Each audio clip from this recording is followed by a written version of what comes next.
Le président de la République d'une part, puis le Premier ministre devant votre Assemblée en début de semaine ont annoncé des annulations de charges pour les indépendants, pour les commerces, pour les entreprises qui sont les plus touchées par la crise, notamment pour ceux de ces commerces et de ces entreprises qui ont eu à connaître des fermetures de la part du gouvernement, qu'il soit dans l'arrêté qu'a pris le gouvernement au lendemain du 15 mars, ou alors du fait effectivement des difficultés sanitaires extrêmement fortes que ces commerces ou ces indépendants ont eu à connaître. Je voudrais d'abord préciser ici, comme j'ai pu le faire dans la commission des affaires sociales, à la demande du président Milon, dire à quel point c'est tout à fait original.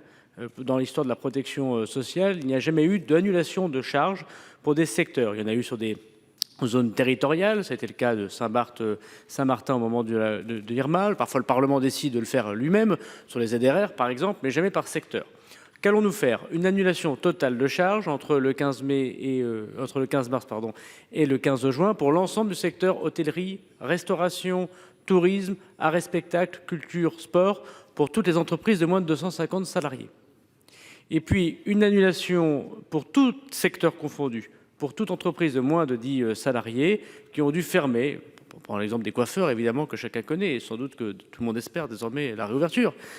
C'est effectivement un point très important. Ce n'était pas une attaque ad hominem, Monsieur le Président. Exactement.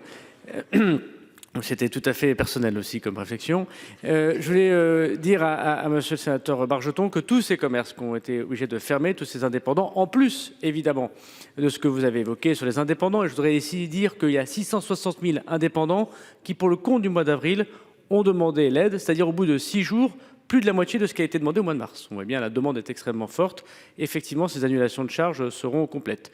J'aurai l'occasion, avec mon collègue ministre de la Santé et des Solidarités, Monsieur le Président, vous avez raison, j'aurai l'occasion de pouvoir préciser dans les jours qui viennent, avec les représentants professionnels, la modalité exacte de ces annulations qui n'ont jamais existé jusqu'à présent.